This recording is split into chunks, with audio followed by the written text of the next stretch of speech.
Hey guys, welcome back to We Watch Movie. I am Mike. Thanks for taking a moment of your day to spend it with me. This is a spoiler-free review of The Pope's Exorcist, The Pope's Exorcist, and starring Russell Crowe. I love it when a huge, old-school, just movie star shows up and takes part in just like a run-of-the-mill random ass horror movie. I just love it. It gets me going. Brad Pitt, World War Z, things like that.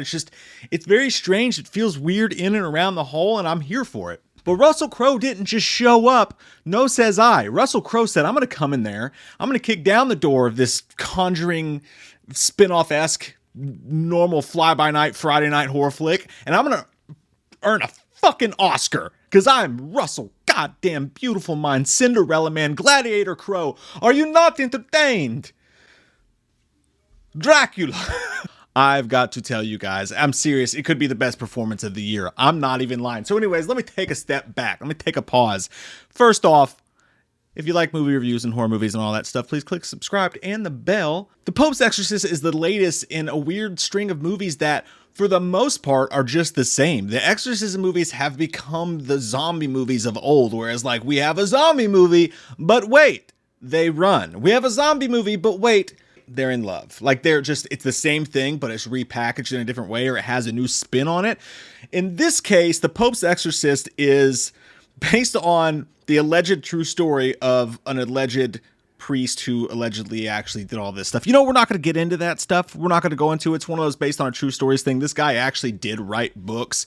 He performed like 40,000 or 60,000 exorcisms or something like that, and said that only 100 of them were real because he would do exorcisms to help people. He's like, there's no, I think he says in the movie, maybe he's like, there's nothing that says that an exorcism performed unnecessarily will hurt anyone. I don't know what my accent is, but if it makes him feel better, I'll fucking do an exorcism. Who gives a shit? And that's kind of the take I get from it. I haven't looked into this, see how legit this person was, but it's kind of like The Conjuring with the Warrens, who allegedly are actually like super just absolute con artists and not great people if you look into certain things, allegedly, but who knows, I just look at it as that way. It's a movie, and it's Russell Crowe playing this guy who's literally the Pope's exorcist, and same old. There's this family that moves into this holy place that their dad who died left them, and they move in to get it set up to sell it so they can have some money to take care of themselves. And it just happens to be, of course, fucking haunted by this crazy ass story that I won't say because it's spoilers, but it involves the entire history of the church. And it's actually a pretty cool idea. It's kind of cool to think about, but I'll let the movie explain that to you. But yeah, the little boy comes possessed. He starts demanding the priest, not the guy that just comes over. He's like, wrong fucking priest, Jack.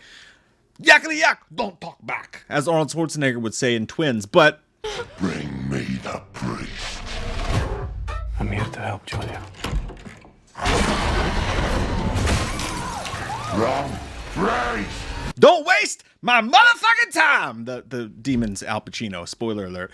But he starts demanding this specific priest, and you got Russell Crowe on a Vespa, just big ass Russell Crowe, just riding down the street in a priest outfit on a Vespa. It's the silliest, coolest looking thing ever I've ever seen.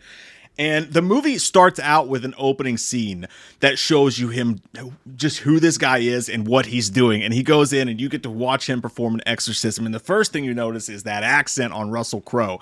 I've seen people say it's silly. I've heard people say it's an Olive Garden Italian accent, which just makes me laugh and hungry at the same time. The Vatican covered it up. We need to find out why.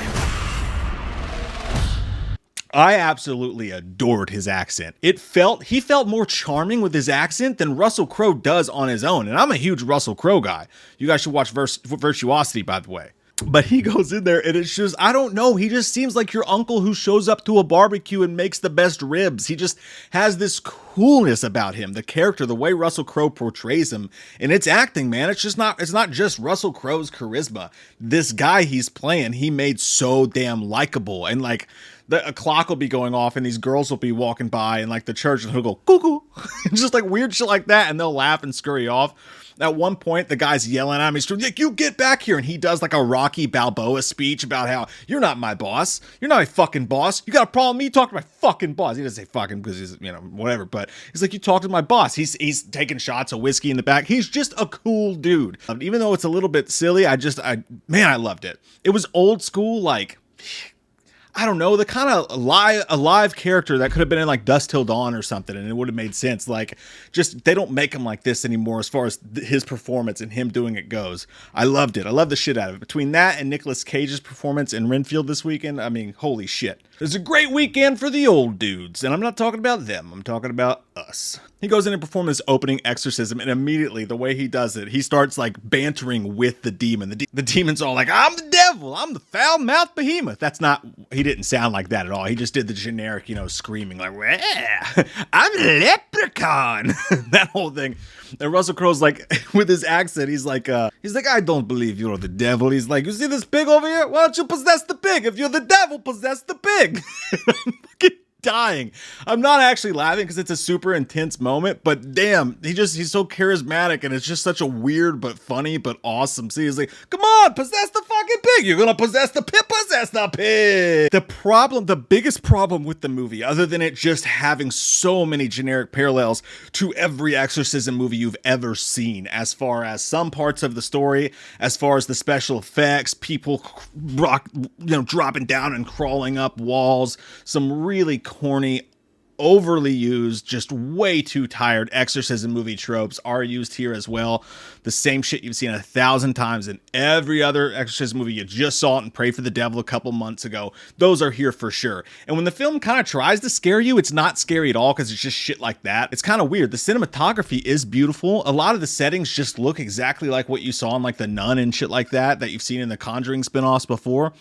And again, the stakes aren't there. Like, the story gives you the stakes, but there's no real stakes that you believe could actually happen in the movie. So you're not scared, not even really suspenseful, but I will call it entertaining because Russell Crowe's a joy to watch on screen. But they go to this kid, and the main problem I have with it is the kid, not himself. He did a great job acting. That little kid acted the shit out of this movie, okay?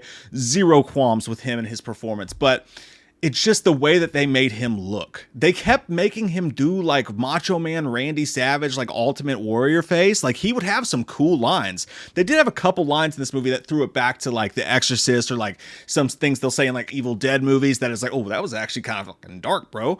Damn. It's like, are you sure you're not the killer? Because that cut deep. This gross scene involving him and his mom that I won't even talk to. He calls her a fat cow, which is pretty fucked up. But he kept making like faces and like doing the overly scary thing and just doing what he's told to. But the way they had his makeup look, the makeup sometimes looked really CGI and super fake, and it just didn't match with his face. And he just looked off to me the entire time, completely unscary. And they would just have him be like, yeah, I'm going to kill you. Ooh. He'd be like, yeah, you're like the old Exorcist, like, your mother sucks cocks in hell. If the camera turned back around to Linda Blair and she was going, like, you'd be like, come on, man, stop it. You're making me laugh. So that just took me out for sure. And then the last set piece, like, for a second there, I got kind of bored with the old exorcism tropes when they try to scare you and the lights go out and all this stuff and the same things. I got a little bit bored, but then it picked way back up when this divot happened in the story, and it ties back into the history of the church. And I'm like, okay, this is actually kind of a neat idea. Like, this is pretty fucking cool that they went here with this, despite how much it makes sense or whatever. It's still a pretty cool idea. But then you go to the last set piece and they go, okay, we've got the information we need. Let's go do the big exorcism. And they go do the big exorcism, and it goes on way too long, and it becomes superhero-y almost, and it's not scary whatsoever. And it's just way, way, way, way, way too much. It got Doctor Strangey in that bitch. But Russell Crowe is a 10 out of 10 in it. The movie ultimately lands at a 6.5er for me. It's one of those movies you're going to watch and you know it's not great, and you just get a kick out of it anyway. It felt sort of like a late 90s movie. In a way that, like, it wasn't great, but it still took itself serious enough to try to be great, and I can appreciate that. It didn't just, like, fall into, like, the textbook writing shit. Like, it surprised you a couple times with either some jokes, some lines, a random pair of boobs, like, stuff like that. There's some prizes in it. It's not like a run-of-the-mill checkpoint here, checkpoint here, checkpoint here movie, even if it does have all the old school exorcism tropes. So I did enjoy that about it. But hey, comment down below what did you guys think about this movie. What's your favorite Exorcist movie not named The Exorcist? What are you wearing tonight? Comment down below. Why did I say it like that? Comment down below. Comb it, bop it, sock it, rock it. Halloween never ends, suck my fucking dick, and I don't really care what Blumhouse fucking says. Put him in a box, or suck a fucking cock. You can say he's dead, but we all know he's not, yeah. So let's go trick or treating, let's go fucking drinking, let's all go rent Pumpkinhead on VHS. Cause